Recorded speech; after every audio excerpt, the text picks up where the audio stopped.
ভালোভাবে শুকিয়ে এসছে। এবার এটা আমি নামিয়ে নেব। এবার আজকে আমি বানাচ্ছি পালং কিমা। তো এটার জন্য প্রথমে কড়াইয়ের মধ্যে সর্ষের তেল দিলাম, এরপরে আমি কালো জিরে ফোড়ন দিয়ে দিলাম, আর তার মধ্যেই শুকনো লঙ্কাও দিয়ে দিলাম। এবার এই তেলের মধ্যেই রসুন কুচি দিয়ে দিলাম। রসুনগুলো একটু ভাজা ভাজা হয়ে এসছে। এরপরে এই তেলের মধ্যে এই পেস্টটা দিয়ে দেবো। এটাতে আছে পেঁয়াজ বাটা, আদা বাটা, টমেটো বাটা আর কাঁচা লঙ্কা। ভালো করে একটুখানি কষিয়ে নেব।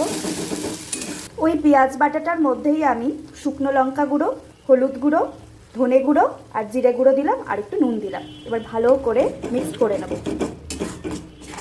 এই দেখো, এটা থেকে তেল ছেড়ে দিয়েছে।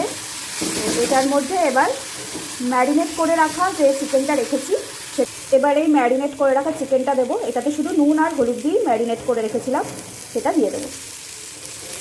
এবার ভালো করে মিশিয়ে নেব। এবার দেখো, অল্প অল্প জল দিয়ে একটু ভালো করে কষিয়ে নেব। এবার দেখুন, চিকেনটা ভালো করে কষিয়ে নিয়েছি। এটা থেকে তেলও ছেড়ে দিয়েছে।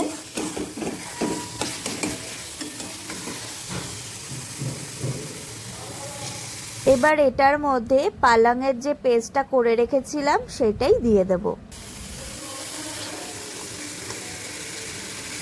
এবার ভালো করে মিক্স করে নেব। এবার কিছুক্ষণ এটাও ভালো করে কষিয়ে নিতে হবে।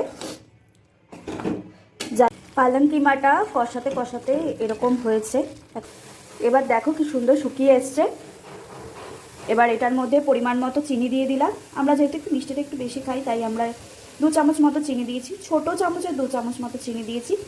আর একটা মশলা রেডি করে রেখেছি, সেই মশলাটা দেবো। এইটাতে আছে শুকনো লঙ্কা, গোটা জিরে, লবঙ্গ, দারচিনি, এলাচ আর গোলমরিচ গুঁড়ো। এই মশলাটাই দিয়ে দেবো। এবার ভালো করে মিক্স করে নেব।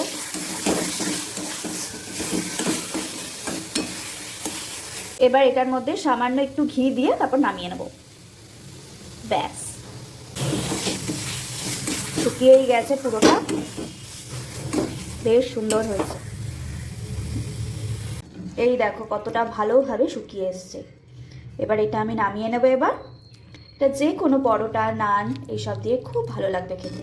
তো এটা এখন আমি উঠিয়ে রাখবো, এটা রাত্রিবেলা খাওয়া হবে। এই যে আমি বাটির মধ্যে তুলে রাখলাম, এটা যে কোনো পরোটার সাথে, রুটির সাথে খুব ভালো লাগবে খেতে।